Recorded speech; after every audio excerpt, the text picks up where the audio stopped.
I was told that I was going to get the chance to speak. I wasn't sure.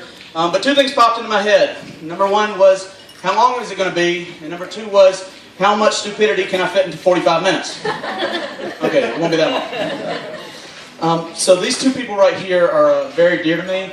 I consider them to be some of my closest friends. I treat Ethan like a brother. I've seen them at their best. I've seen them at their worst. And they've really made an impact on my life. And with respect to Tiffany, I'm going to talk a little bit about what it's like to grow up and go to college with Ethan. So everybody has their own memories of college, what it's like, what you do. You have the bad memories of drinking too much and regretting it the next day. You have those days where you oversleep, miss the exams. Well, what happened to Ethan and myself doesn't happen to most everyone in college. So I'm going to tell you the story of the day that I got to save Ethan's life. So Ethan, Jonathan, and myself and Kendall, he slept on our couch for a long period of time. We all lived in an apartment on the 105 bypass over in Boone, and we're very close, and we concern ourselves with each other's affairs, so on and so forth. I come home one day from class, and I come in, I'm fixing myself some lunch, and I hear something throwing up in the bathroom. I'm not exactly sure what's happening, so I go in to check. And I find Ethan over the toilet spitting up blood. So at the time, I didn't really know what was going on. He's choking. All right, I'm concerned. I thought he was dying, crying, all that stuff.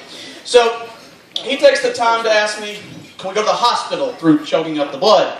And so taking him and a trash can, can't mess up that interior, got him in the car, got him to the hospital. They do some x-rays. I start going through the usual channels. Call mom, he's okay. Call dad, he's okay. Call the best friend, which I think was Robert, and tell him, make sure that the professor knows that he's going to miss class. Got to get that taken care of. So lo and behold, over a period of time, they do some x-rays. And in those x-rays, they find out that Ethan actually has a torn esophagus. Okay, which is, if you don't know, it can be a serious thing because as the stomach acid can get into your stomach, I like him. Anyways, at that point, there's really a sense of understanding. We try to figure out what actually happened. And this idiot right here started eating some Campbell's Chunky soup and actually forgot to chew his food and cut his neck with a potato. Now, the doctors, of course, did everything they could. I personally like to say that it was my contribution of taking him to the hospital that brought him to this day today.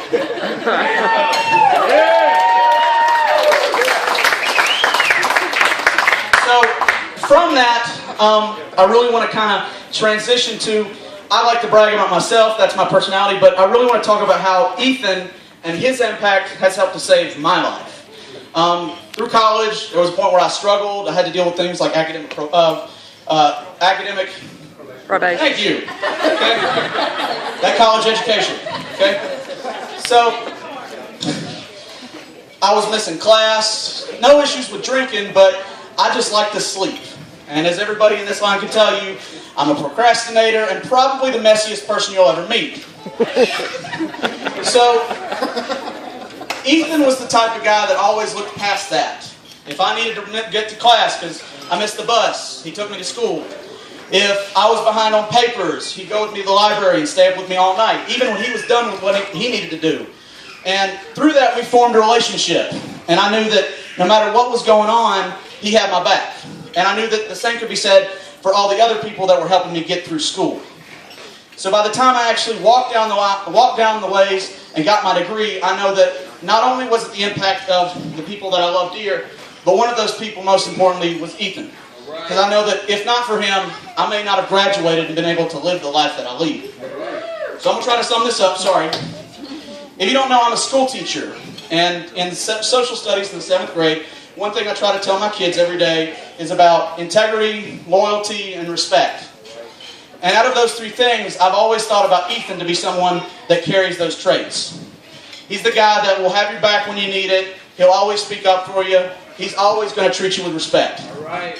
And I've never been able to think of anyone else that I love and respect that can be that kind of person.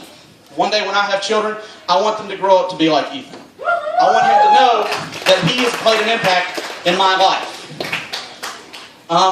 Where is Beth and Tony? I just want to say that y'all have raised a fine young man, okay? And without him, I wouldn't be the person that I am. And Tiffany, to you, I want you to know that this man will always treat you with respect. He will always love you, and he will be there for you whenever you need it. So if you will raise a glass, I don't know where my beer went. If you got one, to Tiffany and Ethan.